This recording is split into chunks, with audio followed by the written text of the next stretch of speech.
Listen, we're in the Champions League. We're in the Champions League. Finishing top 3.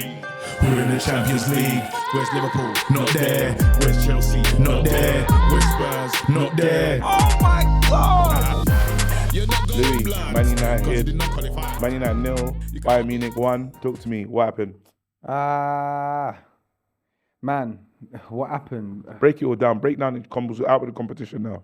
Mate, we're just Manchester United. And it's so sad to say because once upon a time, we would walk with our chest up saying we're Man United and we're great, we're this, we're that. But now, look, I was at school this morning, right? And I asked all the kids who to support. I'm hearing City, Chelsea, yeah. And when I said I support United, they all laughed at me. Damn. That's my team. Damn. People laugh at me now. Do you know what I mean? And I mean, based off that performance, you have to laugh because there was no grit about us. There was no strike. There was no potency. Do you know what I mean? These players didn't want it. My mouth's dry. These guys have dehydrated me. Dehydrated, man. Yeah. Is that possible? Yeah. Your footballers have dehydrated you. Do you know what I mean? Like, honestly, they're taking the nutrients and minerals out my body. Like, that's what they're doing, bro. It's they're saturating, man, innit? Yeah. It's almost like I've been out in the sun and I'm burning. That's what they're doing to me. Yeah. They killed you.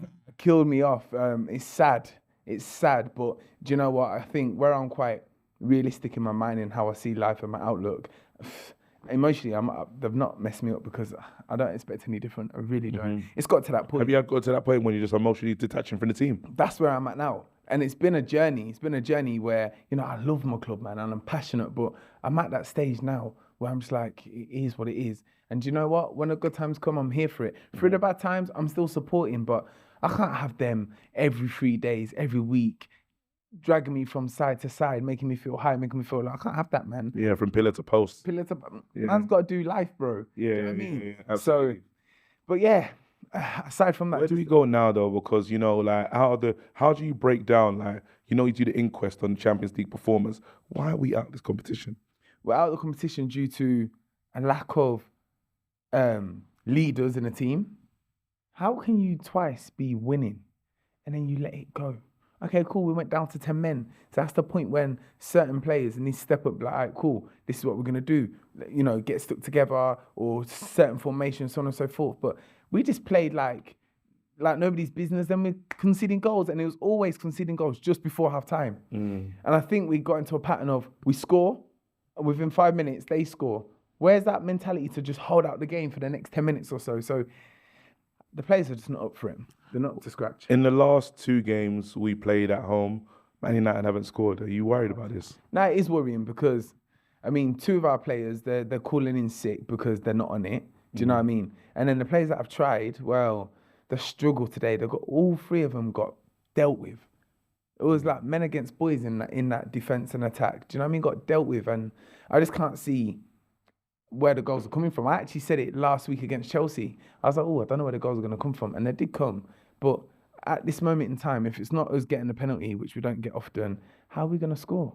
You know what's crazy as well? Obviously, Garnacho, young player, got pocketed today. Anthony, talk to me about Anthony actually today.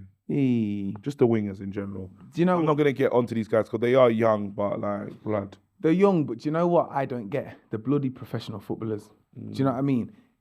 There should be some sort of standard, and they should have some sort of IQ where they know I'm a winger, so I'm going to get the ball, I beat my man, I cross it in for my striker. That's what you should be learning at, school basics, do you know what I mean? Early stages. So by the time you're coming to a club like Man United, you should have all the tricks in the book. Okay, if this isn't working, I could do this, I could do that. Express yourself. I don't feel like they can express themselves. And I think the bigger problem probably is the mentality of Manchester United, the club itself. I feel like as soon as you walk in and around that club, there's some poison in the air and it's affecting everyone. Because I know, imagine Garnacho now in a City team or Arsenal team, he'll be ripping it up because he's got more ability than most players. But there's something that's not right. What is it? Just the club is rotten. What is it the poison chalice? Is it a rotten club? What is it like? What do you pinpoint it? I think it definitely starts at the top. And people may say it's an excuse, blaming the Glazers and whatnot, but it has to start at the top because if things will pattern from there, we'll have a trickle effect. Do you know what I mean? And people will be on it, passionate, receive the love, all of that. But I just feel like where There's so many things going on. If it's not the Sancho situation, if it's not this, if it's not that, there's too much going on. Man United right now is a drama. Do you know what I'm saying? You know, every Christmas year when EastEnders have always got the best, that's Man United. And I bet everyone's just waiting for, Boxing Day, New Year's, when we got West Ham, when we got Aston Villa.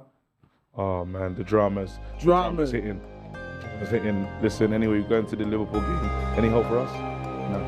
Cool. Thanks a lot. Big up.